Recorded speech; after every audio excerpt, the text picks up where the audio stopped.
ರಾತ್ರಿ 2:15 ಬೆಂಗಳೂರು ನಗರದ ಹೊರವಲಯದ ಆ ನಿರ್ಜನ ರಸ್ತೆಯಲ್ಲಿ ಕಾರಿನ ಹೆಡ್ಲೈಟ್ಗಳು ಮಾತ್ರ ಕತ್ತಲೆಯನ್ನು ಚೀರುತ್ತಿದ್ದವು. ಅಷ್ಟರಲ್ಲಿ ರಸ್ತೆಯ ಮಧ್ಯೆ ಬಿಳಿ ಬಟ್ಟೆ ತೊಟ್ಟಿದ್ದ ಒಬ್ಬ ಮಹಿಳೆ ಕೈ ಬೀಸಿ ಲಿಫ್ಟ್ ಕೇಳಿದಳು. ಅವಳನ್ನು ನೋಡಿದ ಕ್ಷಣ ಕಾರು ಚಾಲನೆ ಮಾಡುತ್ತಿದ್ದ ಕಾರ್ತಿಕ್ನ ಕೈಗಳು ನಡುಗಿದವು, ಏಕೆಂದರೆ ಅದೇ ಮಹಿಳೆಯನ್ನು ಅವನು 15 ನಿಮಿಷಗಳ ಹಿಂದೆ 10 ಕಿಲೋಮೀಟರ್ ಹಿಂದೆ ಬಿಟ್ಟು ಬಂದಿದ್ದ. ಹಾಗಾದರೆ ಅವಳು ಮತ್ತೆ ಇಲ್ಲಿ ಹೇಗೆ ಬಂದಳು? ಅವಳು ನಿಜವಾಗಿಯೂ ಮನುಷ್ಯಳ ಅಥವಾ ಇನ್ನೇನಾದರೂ? ಆ ಪ್ರಶ್ನೆಗೆ ಉತ್ತರ ಹುಡುಕುವ ಪ್ರಯತ್ನವೇ ಅವನ ಜೀವನದ ಅತ್ಯಂತ ಭಯಾನಕ ರಾತ್ರಿಯಾಗಿ ಬದಲಾಗಿತ್ತು. ಕಾರ್ತಿಕ್ ಬೆಂಗಳೂರಿನ ಒಂದು ದೊಡ್ಡ ಐಟಿ ಕಂಪನಿಯಲ್ಲಿ ಕೆಲಸ ಮಾಡುತ್ತಿದ್ದ. ರಾತ್ರಿ ಶಿಫ್ಟ್ ಅವನಿಗೆ ಹೊಸದೇನಲ್ಲ. ಮಧ್ಯರಾತ್ರಿಯ ನಂತರ ಮನೆಗೆ ಹೋಗುವುದು ಅವನ ದಿನಚರಿಯ ಒಂದು ಭಾಗವಾಗಿತ್ತು. 30 ವರ್ಷದ ಕಾರ್ತಿಕ್ ಸಾಮಾನ್ಯ ವ್ಯಕ್ತಿಯೇ. ಹೆಂಡತಿ ನಂದಿನಿ ಮತ್ತು 4 ವರ್ಷದ ಮಗಳು ಅನುಷ್ಕಾ ಅವನ ಪ್ರಪಂಚವಾಗಿದ್ದರು. ಅಂದು ಕೂಡ ಕೆಲಸ ಮುಗಿಸಿ ರಾತ್ರಿ 1:30 ಗಂಟೆಗೆ ಕಂಪನಿಯಿಂದ ಹೊರಬಂದಿದ್ದ. ಸ್ವಲ್ಪ ಮಳೆ ಬಂದಿದ್ದರಿಂದ ರಸ್ತೆಗಳು ಬಹುತೇಕ ಖಾಲಿಯಾಗಿದ್ದವು. ಕಚೇರಿಯಿಂದ ಮನೆಗೆ ಹೋಗಲು 2 ದಾರಿಗಳಿದ್ದವು, ಒಂದು ಮುಖ್ಯ ರಸ್ತೆ, ಇನ್ನೊಂದು ನಗರದ ಹೊರವಲಯದ ಕಾಡು ಪ್ರದೇಶದ ಮೂಲಕ ಹೋಗುವ ಶಾರ್ಟ್ಕಟ್. ಸಮಯ ಉಳಿಸಬೇಕೆಂದು ಅವನು ಶಾರ್ಟ್ಕಟ್ ಆಯ್ಕೆ ಮಾಡಿಕೊಂಡ. ಅದೇ ನಿರ್ಧಾರ ಅವನ ಬದುಕನ್ನು ಬದಲಾಯಿಸಲಿದೆ ಎಂಬುದು ಅವನಿಗೆ ತಿಳಿದಿರಲಿಲ್ಲ. ಕಾರು ನಿಧಾನವಾಗಿ ನಿರ್ಜನ ರಸ್ತೆಯಲ್ಲಿ ಸಾಗುತ್ತಿತ್ತು. 2 ಬದಿಗಳಲ್ಲಿ ಹಳೆಯ ಮರಗಳು, ಮಧ್ಯೆ ಮಧ್ಯೆ ಮಂಜಿನ ತೆಳುವಾದ ಹೊದಿಕೆ. ರೇಡಿಯೋದಲ್ಲಿ ಹಾಡು ಕೇಳಿಸುತ್ತಿದ್ದರೂ ವಾತಾವರಣದಲ್ಲಿ ಏನೋ ವಿಚಿತ್ರ ಮೌನ ಇತ್ತು. ಅಷ್ಟರಲ್ಲಿ ರಸ್ತೆಯ ಬದಿಯಲ್ಲಿ ನಿಂತಿದ್ದ ಮಹಿಳೆ ಅವನ ಕಣ್ಣಿಗೆ ಬಿದ್ದಳು.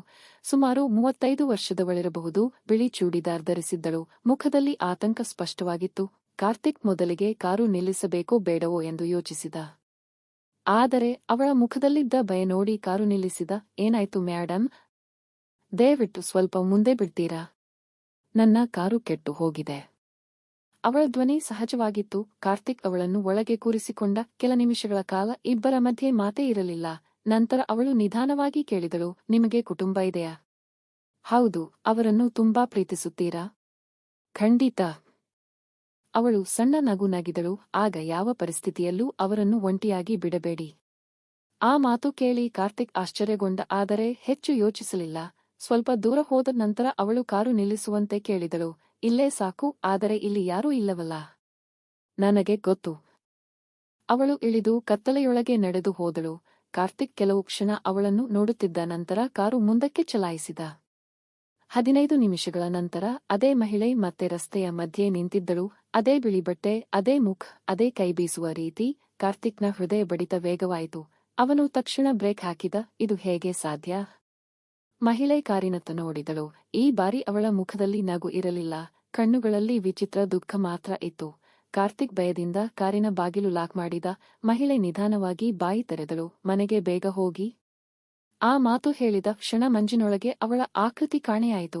ಕಾರ್ತಿಕ್ನ ಮೈ ಜುಮ್ಮೆಂದಿತು. ಇದು ಭ್ರಮೆಯ ದಣಿವಿನ ಪರಿಣಾಮವಾ? ಅಥವಾ ನಿಜವಾಗಿಯೂ ಏನಾದರೂ ವಿಚಿತ್ರ ನಡೆದಿತ್ತಾ? ಅವನು ವೇಗವಾಗಿ ಮನೆ ಕಡೆ ಹೊರಟ. ಆದರೆ ಇನ್ನೂ ದೊಡ್ಡ ಆಘಾತ ಮನೆಗೆ ತಲುಪಿದಾಗ ಕಾದಿತ್ತು. ಮನೆ ಮುಂದೆ ಆಂಬ್ಯುಲೆನ್ಸ್ ನಿಂತಿತ್ತು. ನೆರೆಹೊರೆಯವರು ಹೊರಗೆ ಸೇರಿದ್ದರು. ಕಾರ್ತಿಕ್ನ ಹೃದಯ ಕುಸಿದಂತಾಯಿತು. ಓಡುತ್ತಾ ಒಳಗೆ ಹೋದ. ಅವನ ಮಗಳು ಅನುಷ್ಕಾಗೆ ತೀವ್ರ ಉಸಿರಾಟದ ತೊಂದರೆ ಉಂಟಾಗಿತ್ತು. ಅವಳನ್ನು ಆಸ್ಪತ್ರೆಗೆ ಕರೆದೊಯ್ಯುತ್ತಿದ್ದರು. ವೈದ್ಯರು ನಂತರ ಹೇಳಿದರು, ಇನ್ನೂ 10 ನಿಮಿಷ ತಡವಾಗಿದ್ದರೆ ಪರಿಸ್ಥಿತಿ ಗಂಭೀರವಾಗುತ್ತಿತ್ತು. ಕಾರ್ತಿಕ್ ಸ್ತಬ್ಧನಾದ. ಅದೇ ಕಾರಣಕ್ಕೆ ಆ ಮಹಿಳೆ ಮನೆಗೆ ಬೇಗ ಹೋಗಿ ಎಂದು ಹೇಳಿದ್ದಳಾ? ಆದರೆ ಅವಳಿಗೆ ಹೇಗೆ ಗೊತ್ತಿತ್ತು? ಆ ಪ್ರಶ್ನೆ ಅವನನ್ನು ಕಾಡತೊಡಗಿತು. ಕೆಲ ದಿನಗಳು ಕಳೆಯಿತು. ಅನುಷ್ಕಾ ಚೇತರಿಸಿಕೊಂಡಳು. ಜೀವನ ಮತ್ತೆ ಸಹಜ ಸ್ಥಿತಿಗೆ ಮರಳುವಂತೆ ಕಾಣಿಸಿತು. ಆದರೆ ಒಂದು ರಾತ್ರಿ ಕಾರ್ತಿಕ್ಗೆ ಅಪರಿಚಿತ ಸಂಖ್ಯೆಯಿಂದ ಕರೆ ಬಂತು. ನೀವು ಕಾರ್ತಿಕ್ ತಾನೇ? ಹೌದು, ನಾನು ಪೊಲೀಸ್ ಅಧಿಕಾರಿ ಶ್ರೀನಿವಾಸ್. ಕಾರ್ತಿಕ್ ಆಶ್ಚರ್ಯಗೊಂಡ. ಏನಾಯಿತು ಸರ್? ನೀವು 3 ದಿನಗಳ ಹಿಂದೆ ಹಳೆಯ ಕಾಡು ರಸ್ತೆಯಲ್ಲಿ ಒಬ್ಬ ಮಹಿಳೆಗೆ ಲಿಫ್ಟ್ ಕೊಟ್ಟಿದ್ದೀರಾ? ಕಾರ್ತಿಕ್ನ ಉಸಿರು ನಿಂತಂತಾಯಿತು. ಹೌದು. ಅಧಿಕಾರಿ ಕೆಲವು ಕ್ಷಣ ಮೌನವಾಗಿದ್ದರು. ನಂತರ ಹೇಳಿದರು, ಆ ಮಹಿಳೆಯ ಫೋಟೋ ಗುರುತಿಸಬಹುದಾ? ವಾಟ್ಸಾಪ್ನಲ್ಲಿ ಒಂದು ಫೋಟೋ ಬಂದಿತು. ಅದನ್ನು ನೋಡಿದ ಕ್ಷಣ ಕಾರ್ತಿಕ್ನ ಕೈಗಳು ನಡುಗಿದವು. ಅದೇ ಮಹಿಳೆ, ಅದೇ ಮುಖ, ಅದೇ ಬಿಳಿ ಉಡುಪು. ಹೌದು ಸರ್, ಇವರೇ. ಮುಂದಿನ ಮಾತು ಕೇಳಿ ಅವನ ದೇಹವೇ ತಣ್ಣಗಾಯಿತು. ಅವರು 4 ವರ್ಷಗಳ ಹಿಂದೆ ಇದೇ ರಸ್ತೆಯಲ್ಲಿ ನಡೆದ ಅಪಘಾತದಲ್ಲಿ ಮೃತಪಟ್ಟಿದ್ದಾರೆ. ಕಾರ್ತಿಕ್ಗೆ ಏನು ಹೇಳಬೇಕೆಂದು ಗೊತ್ತಾಗಲಿಲ್ಲ. ಏನು? ಹೌದು, ಅದಕ್ಕೆ ನಿಮ್ಮ ಹೇಳಿಕೆ ಕೇಳಬೇಕು ಅನಿಸಿತು. ಆ ರಾತ್ರಿ ಅವನಿಗೆ ನಿದ್ರೆ ಬರಲಿಲ್ಲ. ತಾನು ನೋಡಿದ್ದು ನಿಜವಾಗಿತ್ತಾ ಅಥವಾ ಅಸಾಧ್ಯವಾದ ಯಾವುದೋ ಅನುಭವವಾಗಿತ್ತಾ? ಕುತೂಹಲ ಹೆಚ್ಚಾಗತೊಡಗಿತು. ಮುಂದಿನ ವಾರ ಅವನು ಆ ರಸ್ತೆಯ ಬಗ್ಗೆ ಮಾಹಿತಿ ಹುಡುಕಲು ಆರಂಭಿಸಿದ. ಆಗ ಅವನಿಗೆ ಮತ್ತೊಂದು ಸತ್ಯ ತಿಳಿಯಿತು. 4 ವರ್ಷಗಳ ಹಿಂದೆ ಅದೇ ರಸ್ತೆಯಲ್ಲಿ ಭೀಕರ ಅಪಘಾತ ನಡೆದಿತ್ತು. ಒಂದು ಕಾರು ಕಂದಕಕ್ಕೆ ಬಿದ್ದಿತ್ತು.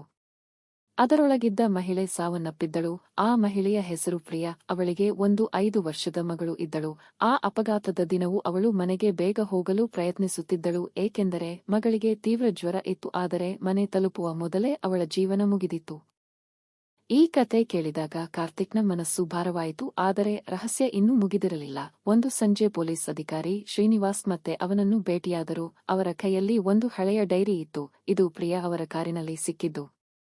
ಕಾರ್ತಿಕ್ ಡೈರಿ ತೆರೆದ ಅದರ ಕೊನೆಯ ಪುಟದಲ್ಲಿ ಒಂದು ಸಾಲು ಬರೆದಿತ್ತು. ನಾನು ಮನೆಗೆ ತಲುಪದಿದ್ದರೆ ನನ್ನ ಮಗಳಿಗೆ ನಾನು ಅವಳನ್ನು ಎಷ್ಟು ಪ್ರೀತಿಸುತ್ತೇನೆ ಎಂದು ಯಾರಾದರೂ ಹೇಳಲಿ. ಆ ಸಾಲು ಓದಿದಾಗ ಕಾರ್ತಿಕ್ನ ಕಣ್ಣುಗಳು ತೇವವಾದವು. ಅಧಿಕಾರಿ ನಿಧಾನವಾಗಿ ಹೇಳಿದರು, ಅವರ ಮಗಳು ಈಗ ಅನಾಥಾಶ್ರಮದಲ್ಲಿದ್ದಾಳೆ. ಕಾರ್ತಿಕ್ ಬೆಚ್ಚಿಬಿದ್ದ. ಅವಳ ಸಂಬಂಧಿಕರು ಯಾರೂ ಇಲ್ಲ. ಆ ರಾತ್ರಿ ಕಾರ್ತಿಕ್ಗೆ ಪ್ರಿಯಾದ ಮುಖ ಮತ್ತೆ ಮತ್ತೆ ನೆನಪಾಗುತ್ತಿತ್ತು. ಅವಳ ಮಾತುಗಳು ಕಿವಿಯಲ್ಲಿ ಪ್ರತಿಧ್ವನಿಸುತ್ತಿದ್ದವು.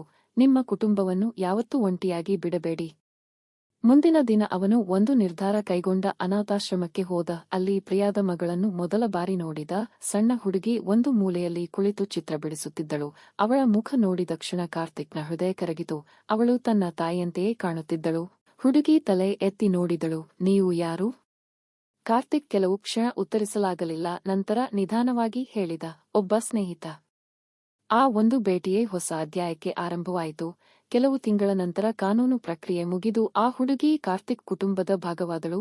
ನಂದಿನಿಯು ಅವಳನ್ನು ತನ್ನ ಮಗಳಂತೆ ಸ್ವೀಕರಿಸಿದಳು. ಅನುಷ್ಕಾಗೆ ಹೊಸ ಅಕ್ಕ ಸಿಕ್ಕಳು. ಮನೆ ಮತ್ತೆ ನಗುವಿನಿಂದ ತುಂಬಿತು. ಆದರೆ ಕತೆಯ ಕೊನೆಯ ತಿರುವು ಇನ್ನೂ ಬಾಕಿ ಇತ್ತು. 1 ವರ್ಷದ ನಂತರ ಅದೇ ದಿನ ಅದೇ ರಾತ್ರಿ ಕಾರ್ತಿಕ್ ಮತ್ತೆ ಆ ರಸ್ತೆಯಲ್ಲಿ ಸಾಗುತ್ತಿದ್ದ. ಈ ಬಾರಿ ಭಯ ಇರಲಿಲ್ಲ, ಕೃತಜ್ಞತೆ ಮಾತ್ರ ಇತ್ತು. ಕಾರು ನಿಧಾನವಾಗಿ ಆ ಸ್ಥಳ ದಾಟುವಾಗ ರಸ್ತೆಯ ಬದಿಯಲ್ಲಿ ಯಾರೋ ನಿಂತಿರುವಂತೆ ಕಾಣಿಸಿತು. ಬಿಳಿ ಉಡುಪು, ಸಣ್ಣ ನಗು. ಕೆಲವೇ ಕ್ಷಣ ನಂತರ ಆ ಆಕೃತಿ ಮಂಜಿನೊಳಗೆ ಕರಗಿತು. ಕಾರ್ತಿಕ್ ಕಣ್ಣುಗಳಲ್ಲಿ ನೀರು ತುಂಬಿತು. ಅದು ನಿಜವಾಗಿತ್ತೋ ಅಥವಾ ಅವನ ಕಲ್ಪನೆಯೋ ಅವನಿಗೆ ಗೊತ್ತಿರಲಿಲ್ಲ. ಆದರೆ ಒಂದು ವಿಷಯ ಮಾತ್ರ ಖಚಿತವಾಗಿತ್ತು. ಕೆಲವು ಆತ್ಮಗಳು ಭಯ ಹುಟ್ಟಿಸಲು ಬರುವುದಿಲ್ಲ, ಅವು ಅಪೂರ್ಣವಾಗಿರುವ ಪ್ರೀತಿಯನ್ನು ಪೂರ್ಣಗೊಳಿಸಲು ಬರುತ್ತವೆ. ಕೆಲವು ನಿಗೂಢತೆಗಳು ರಹಸ್ಯವಾಗಿಯೇ ಉಳಿಯುತ್ತವೆ, ಆದರೆ ಅವುಗಳ ಹಿಂದೆ ಅಡಗಿರುವ ಭಾವನೆಗಳು ಜೀವನ ಪೂರ್ತಿ ನಮ್ಮ ಜೊತೆ ಇರುತ್ತವೆ.